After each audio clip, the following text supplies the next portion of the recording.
Hello and welcome to another episode of the Young Tongues podcast. My name is Barbara Fountain and I'm the founder and CEO of the Young Tongues, a global peer support group for young tongue cancer patients. And I bring you another very exciting episode today. I have another fabulous guest on. I am so delighted to welcome Susan. Susan, welcome to the podcast. Hi, it's Barbara. Great to have you. So Hi. happy to be here. So you are another OG. Day one, you were there on the Zoom call. We'll talk a bit more about that in a bit. But first, one thing we always love to do is get to know our young tongues beyond the cancer diagnosis. So if you had to describe yourself, how would you introduce yourself? Oh, gosh. I would like to say I'm a 30-year-old traveling worldwide individual, but somehow this past year I've actually turned 50. So I'm on the older side of the young tongues now. I don't know how that happened. Oh, congratulations. I had no idea. You kept that one quiet.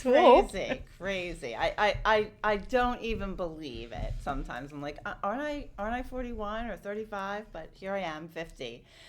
I live in the U.S., up in Connecticut, and live pretty close to the beach. I'm married. I have one furry cat kid, and I work in marketing for a television network. It's called the Weather Channel here, and I've been in kind of television and advertising sales my whole career. Other than that, my husband and I like to bop around. We travel a lot. And we spend a lot of time with family and friends. And when I'm not working, I'm usually at the beach or in the backyard pretending to be a professional gardener. That sounds amazing. I love the beach. And honestly, I do the same with the gardening, but probably less successul than you. I can tell you that. I don't know about that. I'm really good at planting, not good at keeping things alive. It's alive, yes. So, right, I guess the best place is always to start at the beginning. Yeah. So, I guess, when did you first realise something wasn't right? And who did you see and how did you go about finding out what was happening? I think my story is unfortunately pretty common. Some people are just really lucky to have caught their cancer diagnosis quickly.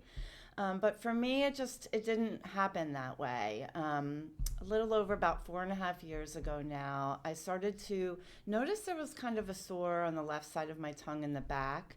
It didn't even hurt. It just looked like a bump and it looked kind of strange. And I mentioned it to my dentist and she said, don't know what that is. Let's have you see an oral surgeon. So I went and saw an oral surgeon and he said, it just looks like an irritation. Doesn't really look like anything. You don't smoke, right? And I said, no. And you don't chew tobacco? No. Do I look like I chew tobacco? And he said, it just looks like an irritation. I'm sure it will go away. And so I kind of went about my way and thought, it's just an irritation. It doesn't hurt. It's probably fine. I didn't think twice about it. And a couple months went by and I just kept noticing it more and more. Maybe I felt like I was sort of biting on it a bit when I would eat. So I thought, let me go see like an ear, nose, throat specialist, an ENT doctor, and see what he or she might say. So I went to an ENT doctor and he said, I think that looks fine. It's just an irritation, the same thing. And so again, I sort of went home and, waited a couple weeks and thought, I don't know, let me go to another doctor. So now we're at my third.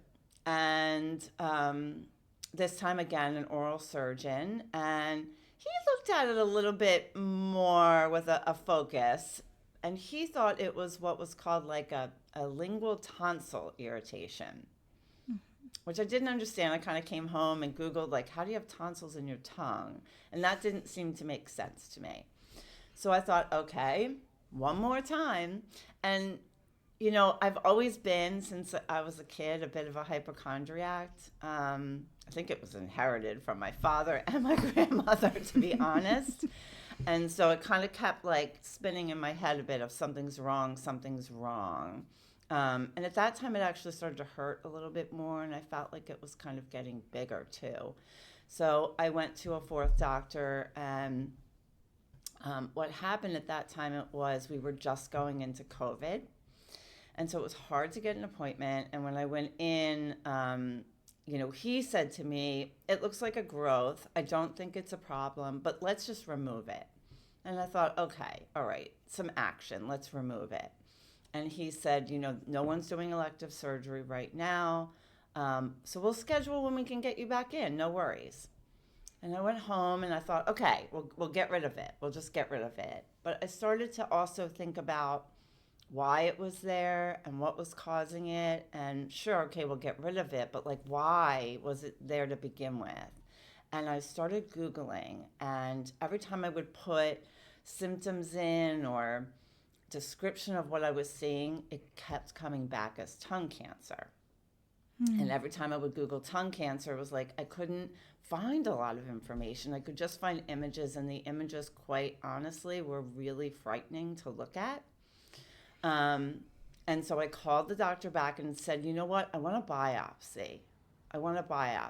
Since we're waiting for the surgery, could you just do a biopsy?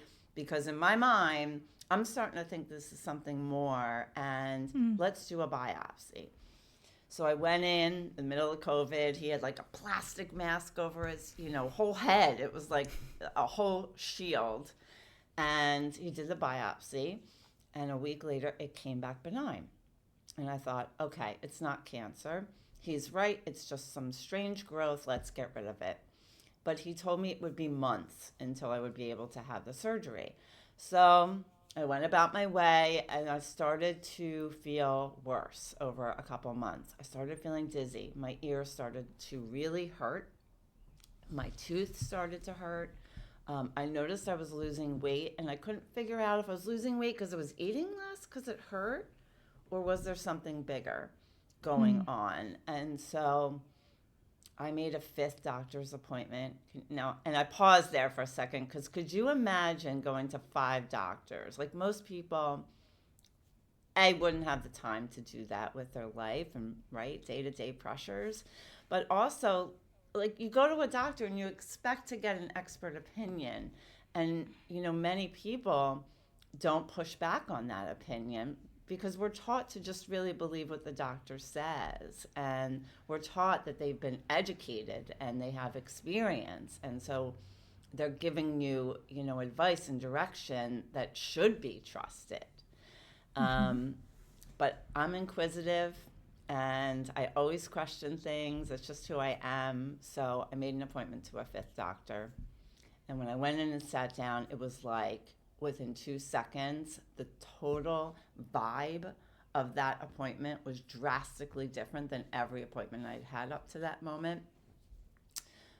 He kind of sat back and pushed back his chair and said, "Susan, I don't think this looks good." And it's like a moment, I can almost hear it. I get choked up even just thinking about it. And it's still been 4.5 years, but it's a moment where I felt like I knew it. And I just felt like so listened to, and like finally somebody sees what I see. Somebody is agreeing with me. And that's kind of, a strange moment to be in, because on the one hand, you want to feel heard and you want to understand that you're not crazy. Something is wrong. But at the same time, you don't want anything to be wrong. So kind of a weird moment.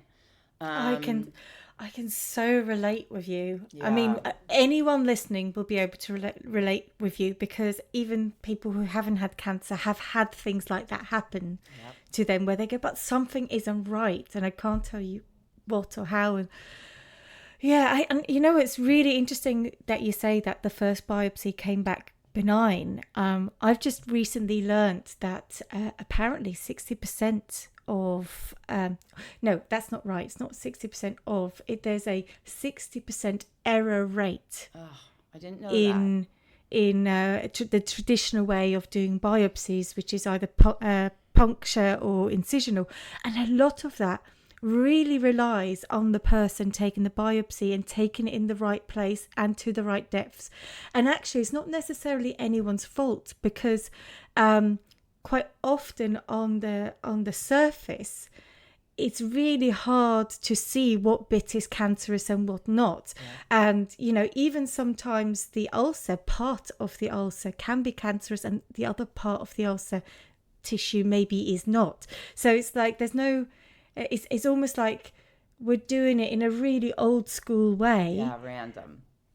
Yeah, so it's like, no wonder it's so difficult to get this diagnosed. Yeah. But also, oh God, I can really feel you sitting in this room, and on one hand feeling this relief, but on the other hand knowing that you have been right and that your life is now changed.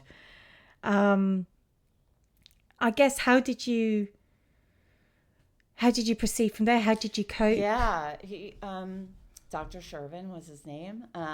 He just actually retired, and I was like, I kind of want to send him. I sent him a letter initially after my treatment to thank him, because if not for him, I don't know where I would be. Dr. Shervin did a scope, which none of the other doctors had done, and really looked at what was happening. And he ordered a CAT scan, which none of the other doctors had done. And for those listening globally, a CAT scan in the U.S. is extremely easy to get. It's very easy. Most insurance approve a CAT scan. It's something that could just be done, with a check of the box very quickly. He ordered a CAT scan, and what was uncovered was that the sore in my mouth was actually like the tip of the iceberg. There was a 4-centimeter tumor going into my tongue, into the floor of my mouth, and it was very advanced. So I was referred to an oncology team pretty quickly, and that led to a PET scan, much deeper incisional biopsy, and an eventual diagnosis of stage 4 cancer. So what had been almost 9 months of going to doctor after doctor after doctor, no doubt, put me in a position where it wasn't caught early. And so many times I hear people say, I have cancer, and one of the first questions sometimes people ask is, was it caught early? And I understand that question, because people immediately are digging for hope, right? If it was caught early, it might be easier to treat and cure. So I understand why that question comes up, but man, I lost count of how many people said that to me, and I had to answer with, unfortunately, no. Oh, wow, Susan, what a different perspective. Yeah. Because I get that question all the time as well, but my answer is different. So I've never thought about it in the other way. Like, what would it feel like if the answer isn't yes? Yeah, I was asked that so many times, and I felt like every time was like, I didn't even want to answer, because I could see on people's faces when they said, was it caught early? And I had to say, no, it wasn't. It immediately leaves individuals asking, who are good intentioned, right? It leaves them kind of like, now what do I say? And, that's hard, because now you're worrying about the effect you've just had on someone, but you're the one dealing with cancer in the first place. Oh yeah, the amount of reassuring I did in the first few months, and like consoling other people of like, it's gonna be okay. Yes. Like, no. Don't worry. And then it's so. I really it gave me a newfound perspective, and I'm sure you have the same, right? Of what it's like to talk to people who have been diagnosed with cancer, and the things that you really could be more thoughtful about saying. I try so hard to think about what I'm saying to, when I meet new patients or meet people who have gone through treatment. It's so important to try to be thoughtful about what you're saying, and just offer support. It is probably like the easiest way, to tell someone to move forward. It's just offer support. Say, I'll be there. Say, how can I help? say, I'm sorry you're going through that. You don't have to say, I was gee, going to were you caught say, early? Or, yeah. gee, what's your survival rate? Or, gee, I heard recurrence is really high for that kind of cancer. You'd be amazed at what people, I'm sure you've heard it as well, what people Yeah, will say. or my granddad had the same thing. Oh, he died of it. Yes! Or I find other people, and again, they're so good intention, right? They're trying to relate and they're trying to show they understand you might be having a tough time, but they'll say things like, gee, I had ankle surgery. I know what it's like to really have pain. Or, oh yeah, I had a wisdom tooth that was impacted in my mouth. They're just trying to relate, and I understand that, but it's hard to process sometimes. Absolutely. And I do believe the number one advice, the pro trick with this is empathy. And I think the best sentence is, I am so sorry this is happening to you, or I'm so sorry you're experiencing that. Because actually that, let's be honest, that formulates exactly what we're all feeling. Yes. And I think it's really important not to say I'm sorry for you, because that, I know it's a slightly different word, but it has a completely different meaning. It's like holding that space for acknowledging what you're going through is really crappy, but that you're feeling with them. Yeah. So in terms of treatment, and also bearing in mind this is all during COVID. Yeah. So every appointment I went to, my husband, who was a great supporter and caregiver, he drove me to every appointment, but I had to leave him in the car and go into every appointment alone. And that's hard. There's no way around that other than to say it is incredibly hard. Well, also because we usually give people the advice to take an extra person, like a neutral person who doesn't get emotional. Yes. So to be completely alone and taking all the information, I can't even. Wow. Really hard, I think, to try to sort of like push down. For me, it was hard to go into appointments and push down my emotions, to try to listen as clearly as I possibly could to understand what was going to happen, what the directions were, what the next steps were. There were a couple times where I would go to appointments, come out to the car, and then go home and call the doctor and ask the doctor to call me on Zoom and re-say everything again with my husband there. And not because I needed to hear it again or my husband needed to hear it again, but because you're so emotional in those appointments that you kind of have to hear it again to really understand what's happening. And I think that's really important for those going through tongue cancer, because it's technically rare, this type of cancer.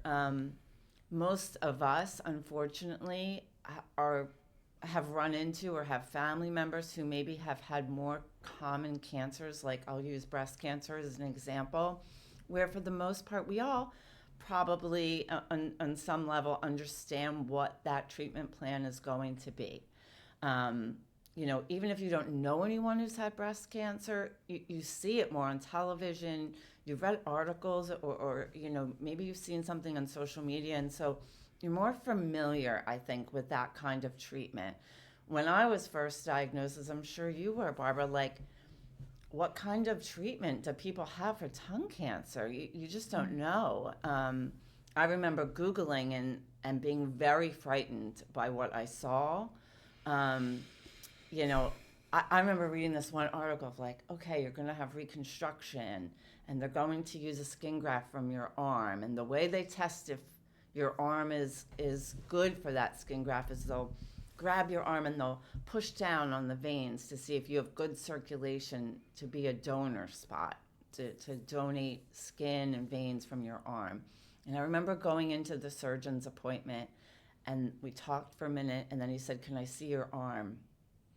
And as soon as he said, "Can I see your arm?"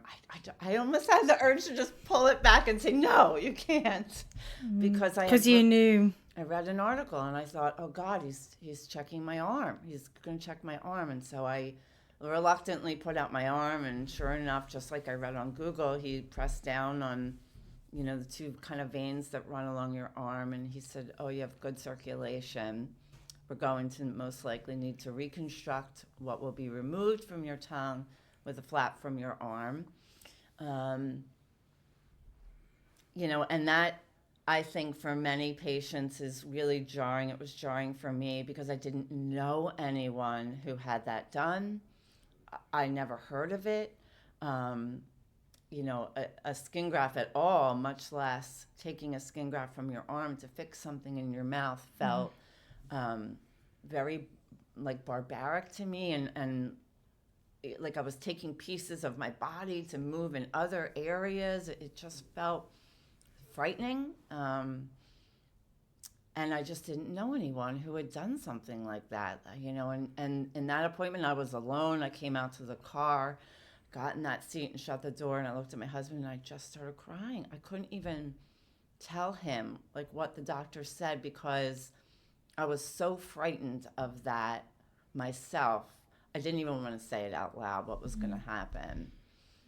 And this is obviously before Young Tongues, so we was. didn't have any reference points, and I remember the same feeling, but for me it was maybe a bit more artificial. But it was like, well, how am I gonna look like? Because the whole idea of it was so disgusting. Yes, it makes your skin crawl, and you're like, it's gross, Yes. But that's because I don't feel about it like that now. But Same. That's because at the time I had no concept of what it would look and feel like. And that's.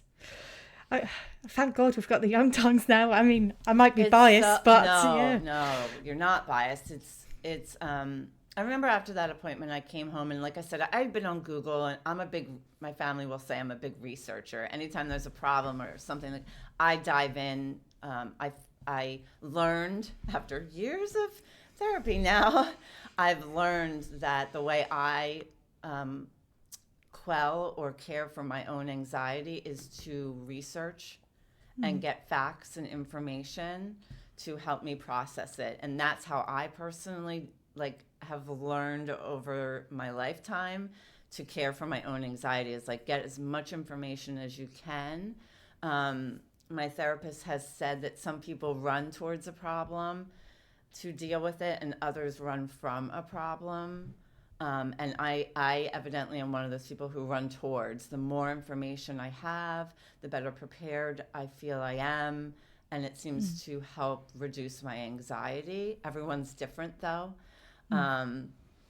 And so I remember after that I call it the arm appointment, I did come home and I went on to Instagram, off of Google onto Instagram, and I started putting in tongue cancer or oral cancer, and I found this woman named Cheryl, who lives in Canada.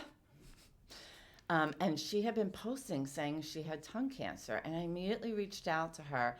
And I think I might have messaged her 200 times within a span of 3 days, and I'm not even exaggerating. I'm really not. Easily 200 messages within 3 days.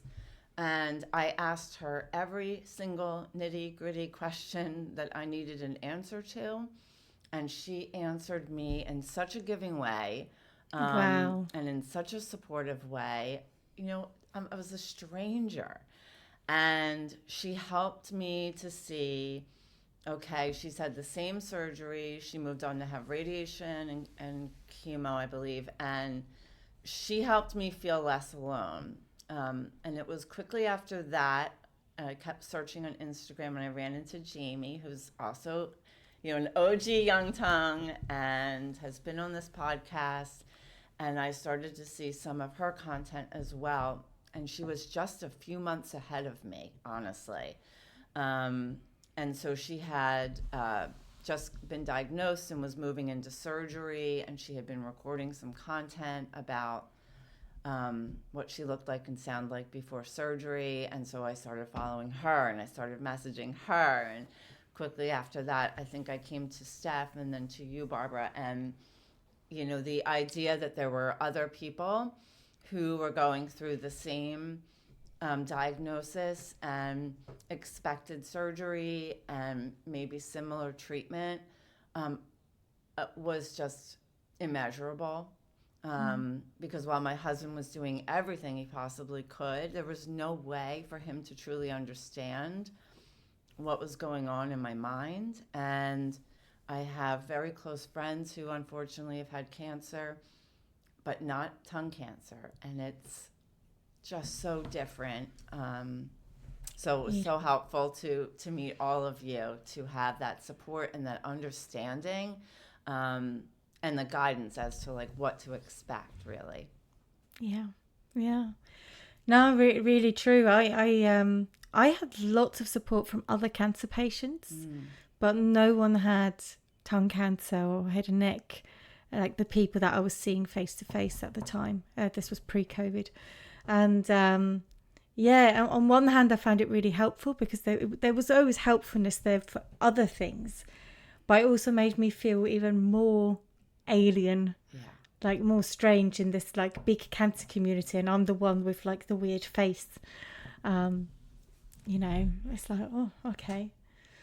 So and that still happens, right? I mean, even today, I do think tongue cancer has really the awareness has grown, and I continue to run into patients, who've been newly diagnosed, or I run into someone who says, oh, my friend, my brother had tongue cancer, So I do feel like it's grown, but it still is just not at the level of other cancers. And, I know, Barbara, you posted recently a personal story about how people ask you today, oh, so you're good now, right?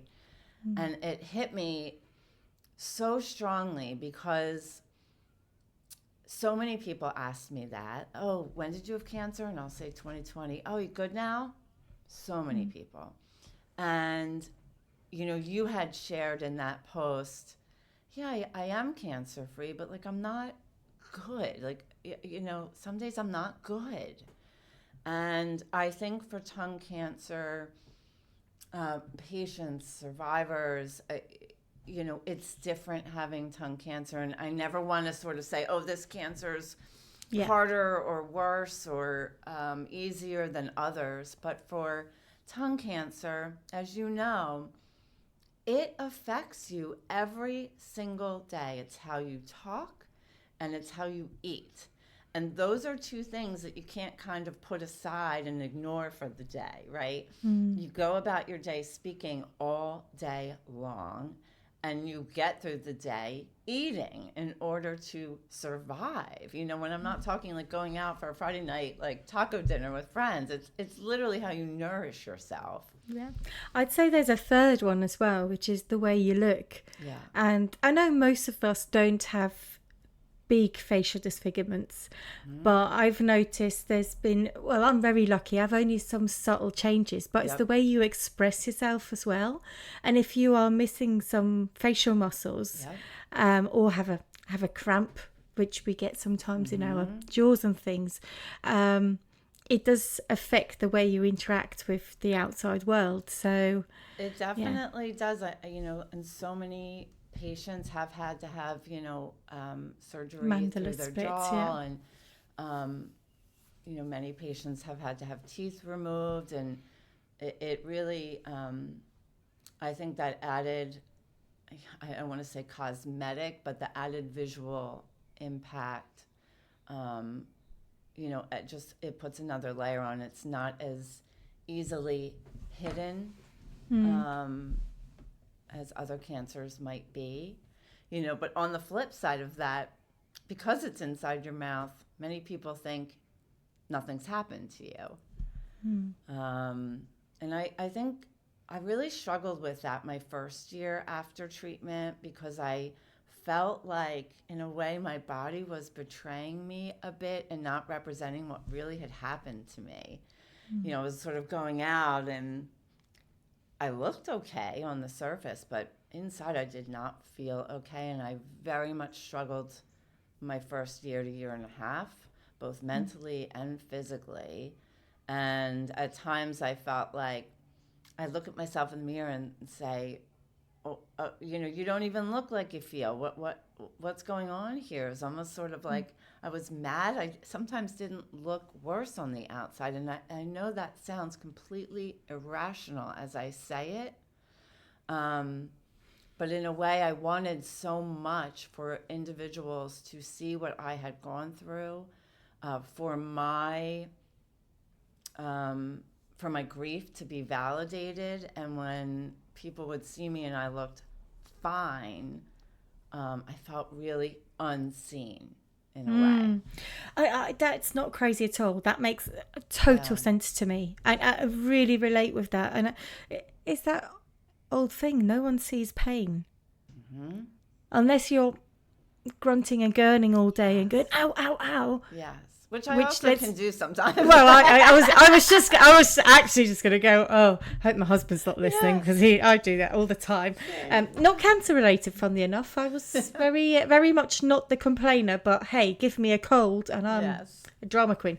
But that's beside the point. Like, I'm really grateful for my really big uber scar. Like, even though it's a really ugly thing, I'm like, wow, it actually really represents quite nicely the pain and the things that I had to endure. But I can understand that in the moment, especially as you're still healing. Mm-hmm.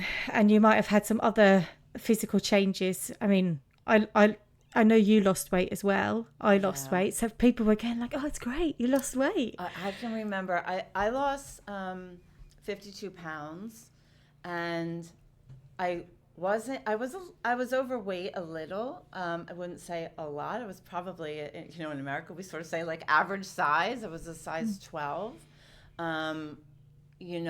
After treatment, I was a size 0, literally 0. Wow. I weighed what I weighed when I was 13 years old. And I don't think that much weight is so typical, because most individuals I have seen get a feeding tube when they start to lose that much weight. I was extremely stubborn and refused a feeding tube. And I don't recommend that. It just was where I was at the time. I felt very protective about my body, and I didn't want another procedure or another thing done to me when they started suggesting a feeding tube. My family was pressuring me to get one. The doctors were pressuring me, and I don't know where I found that strength, but I just was like, no, I refuse. And it was dangerous at that point. I was at a point where I think there was a span where I didn't eat for 10 days. And I'm not exaggerating. I did not eat for 10 days and was in the hospital. And the doctor finally said to me, if you don't eat today, we will get a feeding tube in you by 5 o'clock. And I don't know, it was the way she spoke to me. It just was something in my head that just clicked and said, oh, okay, that's enough. I need to eat. And I remember being in the hospital and ordering a bowl of cereal, of all things, Rice Krispies. Oh my God. But when is this, surgery or radiation? It was after radiation and chemo. I had completed it, and about a week and a half after I completed radiation and chemo, they put me in the hospital saying I was suffering from complete malnutrition. All of my blood work was horrible. My liver enzymes, everything was in a bad place. And so they hospitalized me. And I don't know, something in that day, that moment, Dr. Body is my doctor. She said, Susan, if you do not eat today, you're getting a feeding tube. It wasn't even it was like, she spoke to me like a mom. It was tough love. Yeah. She was pushing you along. I guess I can only assume or guess that there might have also been a bit of a psychological hesitance to eat because of all the pain you've just gone through. There was. I actually was being seen by a palliative care doctor at that point, and she said to me that what I had was actually called cancer anorexia.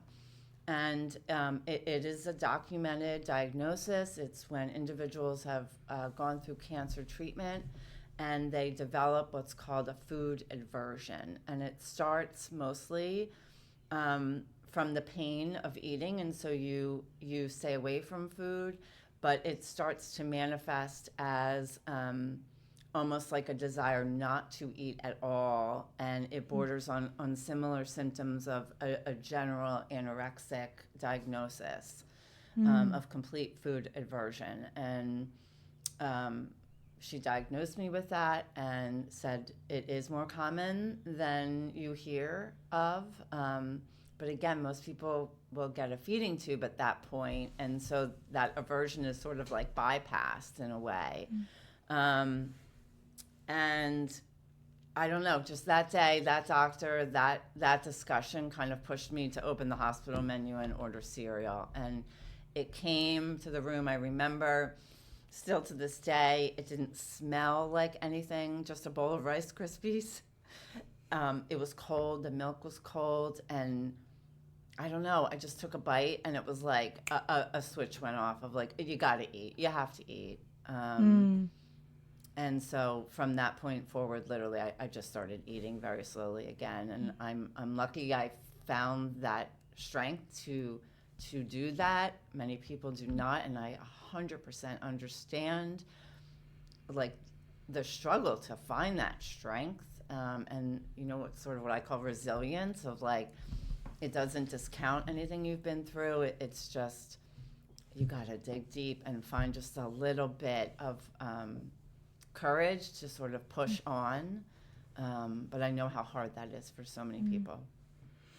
Thank you so much for sharing that, Susan. Yeah. That's really, really generous of you. And, you know, it's so interesting because you will not know this, but last week's episode, which is at the time of recording yet to come out, we talked about feeding tubes, but in the opposite side. So it is such a good demonstration of how, even though we have the same diagnosis, the same treatment, everyone has a very individual experience of the treatment, the side effects, and how they cope with it. It's very, very, very personal. Yeah, it is. And, you know, looking back, should I have had a feeding tube? Probably. You know, I wouldn't have gotten to the point of where I was 114 pounds. I was completely emaciated, and it was dangerous. And so looking back, having this perspective now, should I have succumbed and gotten a feeding tube? Probably. It might have helped me in the long run. It might have supported me better. But that's just where I was at the time in treatment, and that's how it played out. Yeah. Speaking of treatment, we kind of skipped a bit, but that's absolutely fine. So can we just recap for anyone listening, what types of treatments did you have? Yeah. So you start with the surgery. I started with surgery. For most people, right, it's like a 10 to 14-hour surgery. I think mine was a little bit over 12 and a half hours. I did have a hemiglossectomy where I removed about 40, no, I removed, geez. I removed it myself. The doctors removed about 40% of the left side of my tongue and reconstructed it using a flap from my arm. I'm glad to show my scar because it is so light. I'm so pale. My husband and I joke I'm like a jellyfish. My skin's translucent. But I had a skin graft from my arm with a radial vein that was taken and used to reconstruct the left side of my tongue. I had what's called a neck dissection that swoops along my neck to remove 36 lymph nodes because I did have spread of cancer cells to one lymph node. And to fix my arm graft, I also had a graft from my left thigh moved up to my arm. So I sort of joke it's like Frankenstein. It's like arm to the mouth, leg to the arm, you know. Yeah. So that's really interesting. I didn't realize you only had spread to one lymph node. Oh, this is interesting, isn't it? What was your other, was it margin wise? I had good margins after the surgery. It was HPV negative, um, but PNI positive, which means that the cancer cells were starting to fuse with the nerves. And the way it was explained to me is once the cancer is attached to nerves, it travels into the body more easily. And so while I only had spread to one lymph node and it was what's called contained in the lymph node, it didn't burst out of the lymph node into the surrounding tissues. Because the tumor was over 4 centimeters and so deeply invasive and attached to the nerves, it was graded at stage 4. And the immediate recommendation following surgery was radiation, which would be 6 weeks, Monday through Friday, 30 sessions. And then the oncology team said to me the recommendation was to do chemotherapy, cisplatin specifically, at the same time as radiation. They did say to me that I was a bit in the gray area for the chemotherapy piece of the treatment because it technically hadn't escaped out of the lymph node. But they highly recommended it because I was at the time only 45 and they felt healthy otherwise, so they thought I could withstand the treatment, which makes me laugh now. Because it's like, how do you know I can withstand the treatment? But okay. Yeah. But so that's really interesting again, because that's why, again, in terms of the treatment paths, we sometimes have people ask on the group quite close after surgery what kind of treatment you had, because they obviously want to try and figure out if they're going to have radiation or chemo. And but it just goes to show. So I had spread into one lymph node, but mine was stage 1 because it was very small, had very good margin, and was no nerve involvement. Where yours was, did you say 4 centimeters? 4 centimeters. That's huge. Huge. Absolutely and think huge. back to that. 5 doctors. 5. Yes. 5. That's madness. Like, you know, if I always say this, like, it's so important to advocate for yourself and push doctors, because if the first doctor I went to at the start of my 9-month journey had said, let's get a CAT scan, such a simple thing here in the US, let's get a CAT scan, I probably would have been stage 1 or stage 2, and maybe I wouldn't have even needed reconstruction to the degree that I did, because they would have caught it at such an earlier stage. But yeah, to exactly what you're saying, everyone is so different, and I you know, when I'm in that young tongue chat, I find it, that's one of the hardest things is when people are seeking opinions and direction about what their form of treatment should ideally be, because we are all so different in terms of exactly the anatomy or the tumor, or you know, or how it's sitting or how it's behaving or how aggressive it is, that the treatment could be so different for every single person. Speaking of the treatment, you commence radiation chemo, and I heard it in your voice what made them think I could endure that. Yeah. So I think one of the things I'm learning that a lot of people aren't aware of is that having chemo radiation makes the side effects worse and come along faster. They specifically, for head and neck cancer, for oral cancer, at least here in the U.S., and I keep sort of saying that because I know it's a global group in young tongues, and I do think there are some approaches that are different sometimes depending on where you live. But for me, they recommended chemo radiation same time, and that is in the U.S.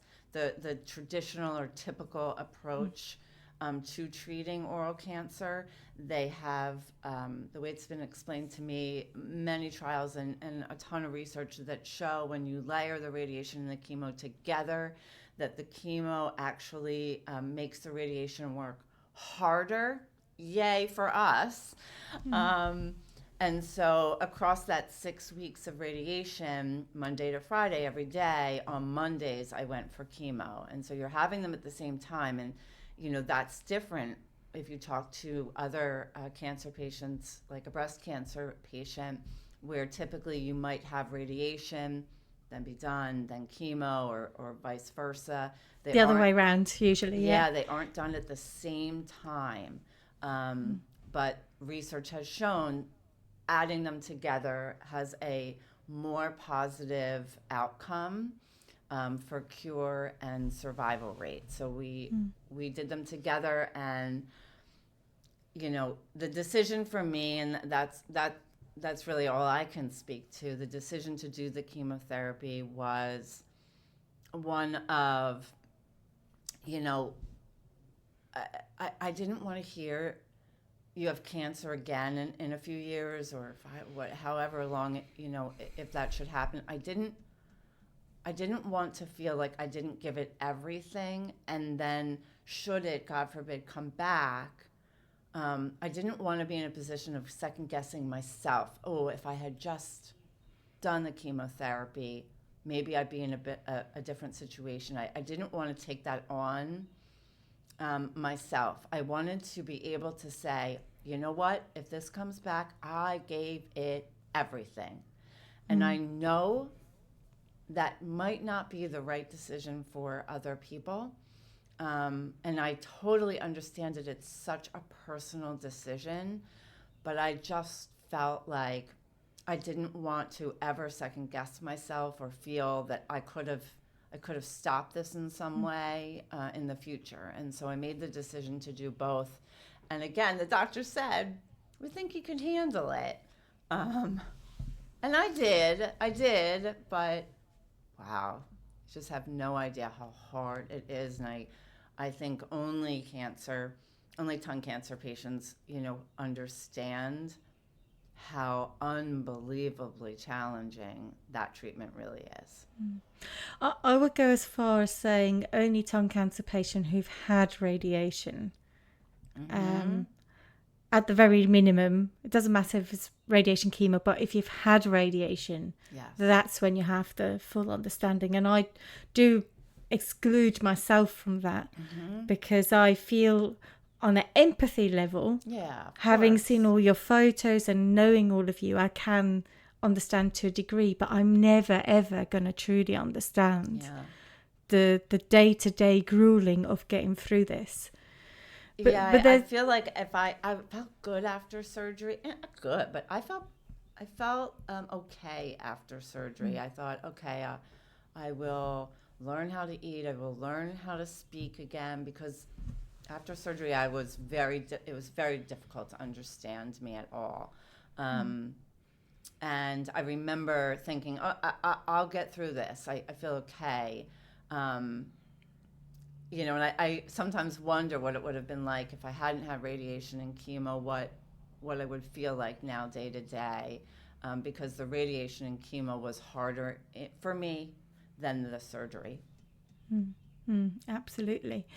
And speaking of, I guess, the long-term impact. So we are now, is it 4 years since finishing treatment? 4.5 since finishing, which is amazing, which means the 5-year is coming so close.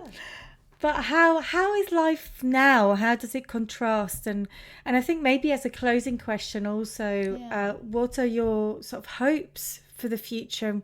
And, sorry, just to add another fourth question to my many questions, how do you feel life has changed or how it's impacted your life looking back?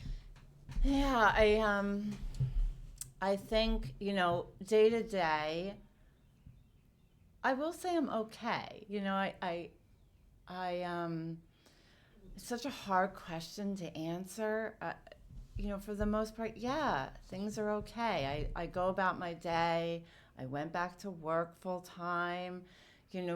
I'm not living, right? Like nothing there. I can't list out anything on a piece of paper that I can't do or I wouldn't do anymore, right? So life goes on. Except for eating chilies, maybe. But yes, the day-to-day impacts are definitely, the physical part of it. My mouth is constantly tight. My jaw is very tight. I see it when I'm watching myself talk. My mouth is sort of downturned. There's definitely a compensation that happens physically to make speaking better. There's a tightness, right? And there's a lot of fibrosis. Fibrosis? Yes. Fibrosis, yeah. That I experience from radiation in my neck, which makes it extremely tight and cramping and painful. And that's there every day, some days better than others. I routinely go for physical therapy, which has been so helpful. I recommend that to every single person who has had radiation treatment or just surgery. That massage therapy can really, really add benefit to your flexibility and reduce pain. So there's the physical part of all of that. And eating is a challenge. I can eat most things. Wow, it took me years to be able to, though. I will say it was very slow for me to be able to get up to being able to eat something like a salad. But I eat very slow. It's not uncommon for me to be out with friends and family, and I'll look around and everyone's done, and I'm not even halfway done my meal. I can't tell you how many times I go to a restaurant where the waitress or waiter will say to me, "Did you not like your food, honey?" Because there's so much food left over on my plate because I eat so slow, or I become tired from chewing something, and so I just have to kind of pause and be done. And so eating is hard. Spicy food's still hard. Noodles, no thank you. It's like a choke hazard every single time. That's true, actually. Yes. Yes. But I've gotten really good at figuring out what foods are easier for me, what things taste really good for me, because we all sort of tend to have a reduction of taste from surgery and from radiation. And so sweeter things are like, oh, I'm always going to go to the sugariest thing to eat now because it's what I can taste the most. There are day-to-day impacts like that. And you can overcome them and you work through them, but they're a challenge, and they're not something that you can kind of put down even for a day, like to the side, to say, I'm not going to deal with that today, because you have to talk and eat all day. So it's something that you're faced with on a daily basis. But I think the bigger part of it, and is, you asked Barbara, like, how does it change you? It has changed me completely. And that's such a short statement to make about such a big impact. I was someone before cancer who pushed my feelings down and typically didn't put myself first, and very much like head down mentality. If you're faced with something, you put your head down, you push through, you work through, you get through it. It's how I was raised. It's my German background, I suppose, of like, get it done, work through it. It's, that's what my grandma would say, is like, let's go, come on, you push through. And being diagnosed with cancer was really the first time where the things I had used my entire life, the tools, the ways of being, of not addressing my feelings, just flat out no longer worked. I was incredibly emotional. I cried all the time, and I did not know how to stop it. And I find that, that ability to just shove it down, it didn't exist anymore. My therapist said it's kind of like a beach ball. You're shoving it down in the water for so long, and, your whole life, maybe you were able to keep your feelings, that beach ball, right, underwater. And then when you're faced with something and the grief around a cancer diagnosis and the trauma of it all, you can't shove the beach ball down anymore, and it keeps popping up. And if you do not address it, it can really swallow you whole. And I think we all try to get around that and we try to work through it. But for me, it really changed how I thought of my own feelings and how I thought about the need to care for myself in a different and bigger way. And for me, that meant being part of Young Tongues,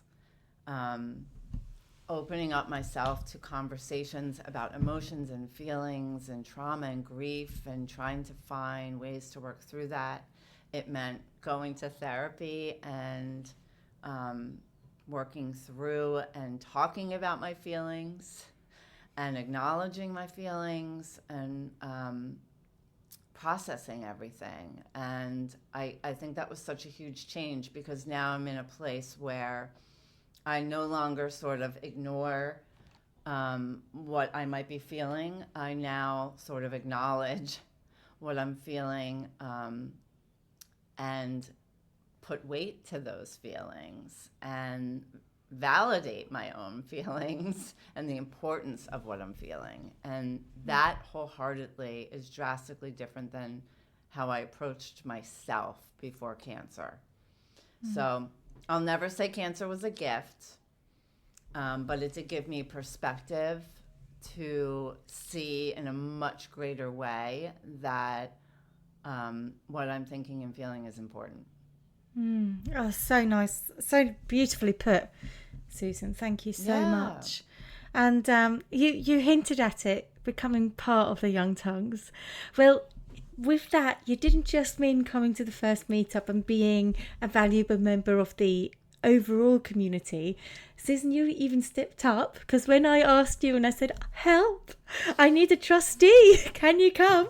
You joined. So for many people listening, this will be news, because we never actually formally announced who our trustees are. But I'm so grateful to have you, and especially having you there in the capacity of representing our American patients, which is really difficult because we're sort of registered in the UK and I do the majority of the work. I sometimes also don't quite understand how things work in America, so having an American point of view within the board of trustees is so important, and your voice is so important, and so I'm grateful to have you. Happy to join, and I say join because I just sort of feel like I follow along to all of the amazing work you're doing. There's so much to learn, and I acknowledge that I really don't know very much about how to move an organization into, a charitable foundation. I think the building of Young Tongues, which, Barbara, I completely attribute to you and you alone, is so fundamental to individuals being able to work through their diagnosis and find people who can be supportive. And that's why I wanted to be part of the board, because I remember that moment, where Cheryl in Canada answered me and with no judgment and no question, every response immediately. And so to be part of a group where there is always somebody available 24/7 who understands what you're going through, who might be able to give you some kind of guidance, or at the very least just reassurance that it will be okay, is so important to me. And so I'm super glad to be part of the group in any way possible. Oh, fabulous. Thank you so much. And this closes our podcast beautifully. It's a fantastic last word. So Susan, thank you so much for coming along, sharing your story. I feel I learned an awful lot. I thought I already knew a lot, but there you go. Having time to sit down and chat, it's so valuable. And thank you to all our listeners for joining in for another episode of the Young Tongues podcast. So we'll only have a few more weeks left, a few more episodes before we take the summer off, reorganize, and then we'll come back with season 3. So at the moment I shall still say see you next week. Thank you so much. Bye. Take care.